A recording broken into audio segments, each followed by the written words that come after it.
우리 하나님 말씀 시편 45편 8절 말씀 다시 한번 같이 보겠습니다. 시편 45편 8절입니다.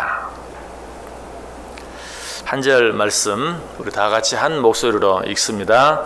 왕의 모든 옷은 모략과 침향과 육개의 향기가 있으며 상하궁에서 나오는 현악은 왕을 즐겁게 하도다. 아멘. 오늘 8절 말씀 후반절 보시면 상하궁에서 나오는 현악은 왕을 즐겁게 하도다 라고 말씀하고 있습니다. 자, 이 말씀의 의미가 무엇일까요? 이 말씀은 예수 그리스도께서 이 땅에서 모든 구속 사역을 마치신 후에 하나님 보좌 우편에 앉으셨을 때 그에게 주어질 기쁨과 영광이 어떤 것인가 하는 것을 우리에게 보여주고 있어요.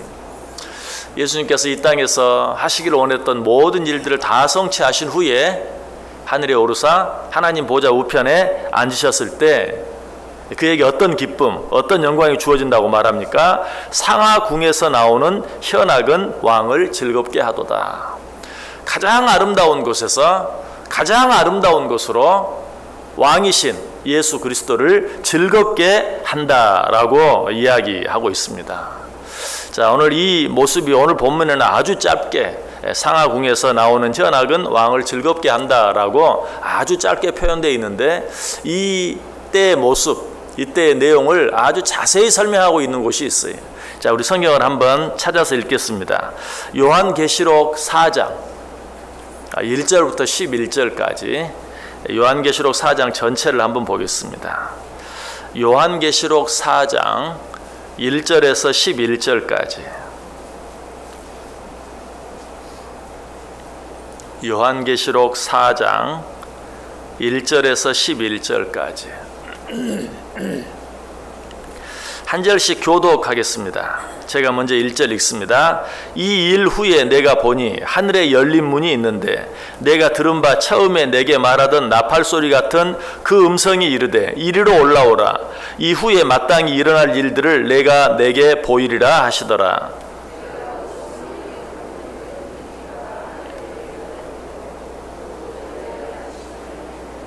앉으신 이의 모양이 벽옥과 홍보석 같고 또 무지개가 있어 보좌에 둘렸는데 그 모양이 녹보석 같더라.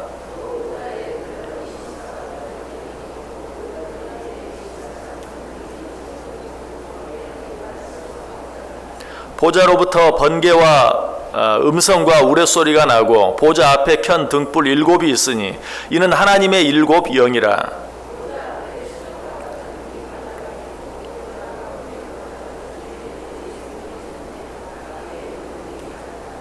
그 첫째 생물은 사자 같고 그 둘째 생물은 송아지 같고 그 셋째 생물은 얼굴이 사람 같고 그 넷째 생물은 날아가는 독수리 같은데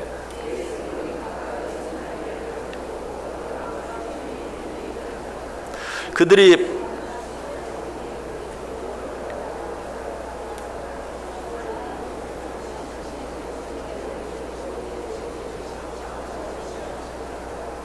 그 생물들이 보좌에 앉으사 세세토록 살아계시는 이에게 영광과 존귀와 감사를 돌릴 때에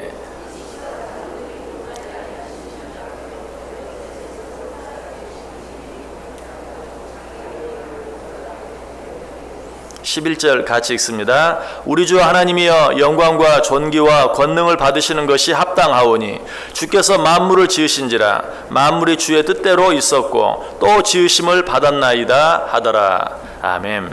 자, 여기 보면 이제 저 영원한 하나님 나라에 이르렀을 때 거기에서 되어질 일들, 거기에서 보게 될 모습들을 우리에게 잘 설명해 주고 있어요.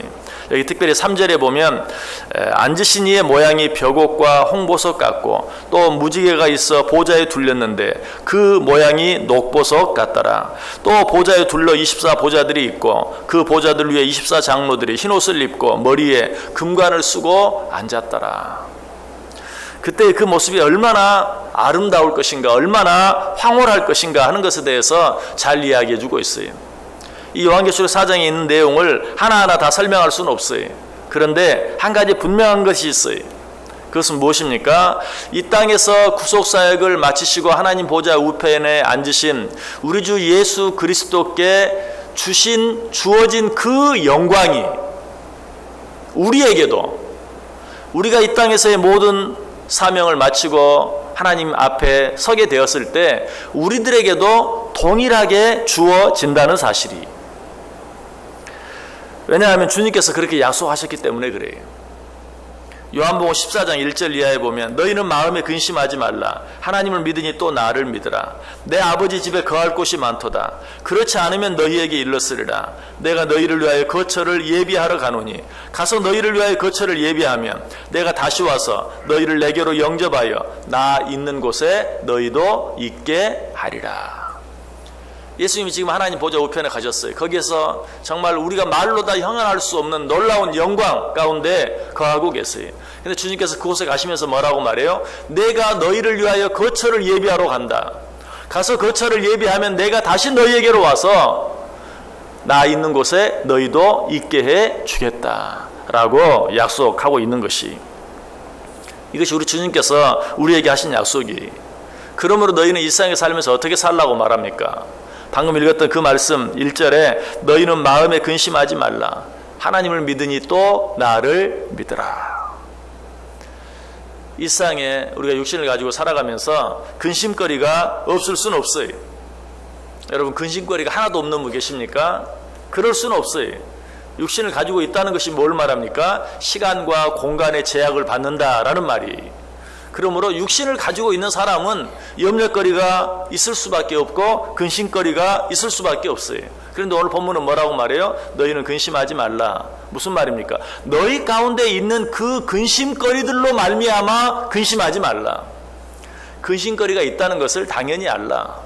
이 세상에서는 근심거리가 있을 수밖에 없다는 사실을 당연하게 받아들이고, 그러나 우리가 이 땅을 떠나 하나님 보좌 우편에 서게 되었을 때는 그 모든 근심거리들이 그것과는 좋게 비교할 수 없는 놀라운 영광으로 바뀌게 되고 변하게 될 것을 믿으라. 그리고 그 사실을 생각하면서 이 땅의 모든 근심거리들을 이기라 라고 우리에게 부탁하고 있는 것이, 우리가 근심거리가 없이 살아갈 수는 없어요. 그러나 우리에게 주어질 궁극적인 승리, 영원한 승리, 궁극적인 영광, 영원한 영광을 생각하면서 그 모든 것들을 이기며 살라. 그것들에 눌려 살지 말라. 그것들을 이기며 살라 라고 우리에게 부탁하고 있는 것이, 사도 베드로는 이 사실을 뼈저리게 깨달았어요.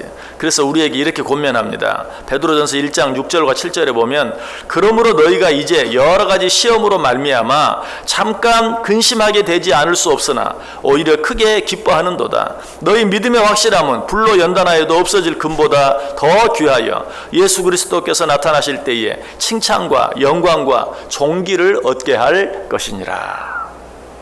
잠깐 근심하게 되지 않을 수 없으나 어떻게 하라? 오히려 크게 기뻐하라. 이 땅에 근심거리가 있지만 저 영원한 하나님 나라에 주어질 영광을 생각하면서 어떻게 하라고요? 그 근심을 이기며 살라. 거기서 끝날 것이 아니라 보다 적극적으로 근심을 이기며 살 뿐만 아니라 오히려 기뻐하며 즐거워하며 살라. 성경이 뭐라고 말해요? 너희가 지금 받는 고난은 장차 받을 영광과 좋게 비교할 수 없다. 자, 내게 주어진 근심거리가 있어요. 어쩌면 그 근심거리가 클 수도 있어요. 그러나 근심거리가 크다는 것은 뭘 말합니까? 그 큰 근심거리와 좋게 비교할 수 없는 영광이 우리를 위해서 기다리고 있다는 것이, 그러므로 큰 근심거리 앞에서도 오히려 한 번 더 크게 기뻐하고 즐거워할 수 있는, 왜? 하나님이 나를 위해 예비하신 그 영광이 얼마나 크길래 나에게 이렇게 큰 근심거리를 허락하셨을까? 이 큰 근심거리와 좋게 비교할 수 없는 더 크고 놀라운 영광이 나를 기다리고 있다는 그 사실을 생각하면서 오히려 크게 기뻐하고 즐거워할 수 있어야 된다라고 사도 베드로가 우리를 권면하고 있어요. 바울 사도도 같은 고백을 합니다. 고린도후서 4장 16절 이하에서 그러므로 우리가 낙심하지 아니하노니 우리의 겉사람은 낡아지나 우리의 속사람은 날로 새로워지도다. 우리가 잠시 밟는 환난에 경한 것이 지극히 크고 영원한 영광에 중한 것을 우리에게 이루게 함이니 우리가 주목하는 것은 보이는 것이 아니요 보이지 않는 것이니 보이는 것은 잠깐이요 보이지 않는 것은 영원함이니라. 우리는 눈에 보이는 것, 그것에 전전긍긍하지 않는다. 왜? 보이는 것은 잠깐이고 보이지 않는 것이 영원하기 때문에. 보이는 것은 무엇입니까? 이 세상에서 우리에게 주어지는 근심거리가 보이는 것이. 보이지 않는 것은 무엇입니까? 우리가 하나님 보좌 앞에 섰을 때 우리에게 주어질 영광이, 존귀. 그러므로 눈에 보이는 그것으로 인하여 보이지 않는 것으로 인하여 기뻐하고 즐거워한다. 왜? 보이는 것은 잠깐이지만 보이지 않는 것은 영원한 것이기 때문에. 여러분 가운데 혹시라도 너무나도 크고 무거운 그런 염려거리, 근심거리로 인하여서 두려움을 느끼는 분 계십니까? 오늘 주님께서 우리에게 주시는 말씀, 너희는 마음에 근심하지 말라. 하나님을 믿으니 또 나를 믿으라. 내가 지금 어떤 모습으로 어떤 곳에 있는지 아느냐? 하나님 보좌 앞에서 하나님 주신 그 놀라운 영광 가운데 있는 것을 너희가 보지 못하느냐? 이것을 보면서 나 있는 곳에 너희도 있게 하겠다는 내 약속을 생각하고 그 약속 붙잡고 너희는 마음에 근심하지 말라. 하나님을 믿으니 또 나를 믿으라 라고 우리에게 권면하고 있는 것이, 여러분, 우리에게 때때로 육신적인 어떤 일들로 인하여 정말 숨도 쉬지 못할 정도로 힘들고 어려울 때도 있어요.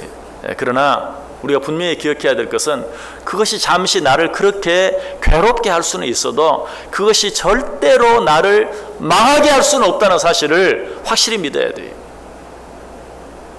이 세상에 사는 동안 악한 사단 마귀가 우리를 여러 가지 모양, 여러 가지 방법, 여러 가지 일들로 괴롭힐 수는 있어요. 힘들게 할 수는 있어요. 그러나 절대로 우리를 영원히 망하게 할 수는 없는 것이. 자, 우리 이 사실을 성경 다시 한번 같이 한번 찾아보겠습니다. 고린도후서 4장 7절에서 11절까지 있는 말씀 보겠습니다. 고린도후서 4장 7절에서 11절.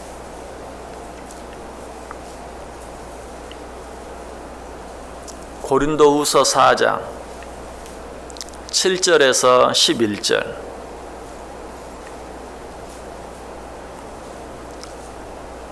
우리 다 같이 한 목소리로 읽습니다. 우리가 이 보배를 질그릇에 가졌으니 이는 심히 큰 능력은 하나님께 있고 우리에게 있지 아니함을 알게 하려 함이라.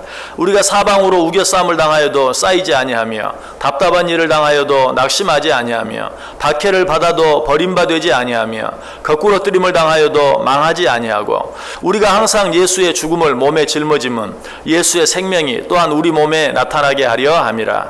우리 살아있는 자가 항상 예수를 위하여 죽음에 넘겨짐은 예수의 생명이 또한 우리 죽을 육체에 나타나게 하려 함이라. 아멘. 어떻다고요? 우리가 박해를 받아도 답답한 일을 당하여도 버림받지 아니하고 거꾸로 뜨림을 당하여도 망하지 아니한다 라고 이야기하고 있어요. 사방으로 우겨싸움을 당할 수도 있어요. 박해를 받을 수도 있어요. 거꾸로 뜨림을 당할 수도 있어요. 그러나 결론은 뭐예요? 그것 때문에 망하지는 않는다. 망할 수는 없다는 것이.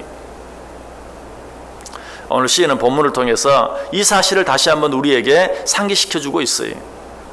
본문 다시 보시기 바랍니다. 왕의 모든 옷은 모략과 침향과 육개의 향기가 있으며 상하궁에서 나오는 현악은 왕을 즐겁게 하도다. 이것이 지금 이 땅에서 모든 사역을 마치고 하나님 앞에서 우리의 왕 되신 우리 주님께서 누리시고 있는 영광이, 이 영광은 누가 누리게 될 영광이에요? 우리가 받게 되고 우리가 누리게 될 영광이에요.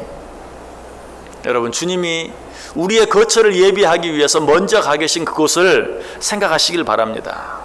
그것을 생각하면서, 그 영광을 생각하면서 지금의 모든 고난과 시련을 넉넉히 이겨내시기 바랍니다. 아니, 보다 적극적으로 오히려 더 크게 기뻐하고 즐거워하시고 찬송하실 수 있기를 바랍니다. 아니, 감사할 수 있기를 바랍니다. 하나님의 약속은 변할 수 없어요. 하나님의 약속은 취소되지 않아요.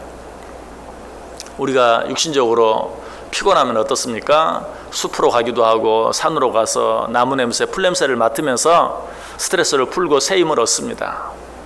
마치 그런 것처럼 여러분, 이 세상에서 우리가 힘들고 어려울 때 어떻게 해야 될까요? 여러분들 영혼의 코를 벌름거리면서 저 하나님 나라의 향기, 오늘 우리 주님의 옷에서 난다고 말하는 그 모략과 침향과 육개의 그 향기를 여러분이 한번 맡아보세요. 또 영혼의 귀를 쫑긋거려서 그 상하궁에서 울려나오는 아름다운 현악 소리에 귀를 기울여 보세요. 역시 세상 사람들이 힘들고 어려울 때는 어때요? 또 세상의 어떤 노래, 어떤 음악을 들으면서 또 쉼을 얻기도 해. 우리도 마찬가지. 영혼의 길을 쫑긋거려서 저 영원한 하나님의 나라에서 울려 퍼지는 그 아름다운 찬양 소리, 거기에 귀를 기울임으로 말미암아 우리의 영이 새 힘을 얻을 수 있어야 돼요. 오늘 그것을 가르쳐주고 있어요. 주님의 옷에서 풍겨 나오는 그 모략과 침향과 육계의 향기를 맡아보라. 그 상하궁에서 울려나는 현악의 그 즐거운 소리를 들어보라.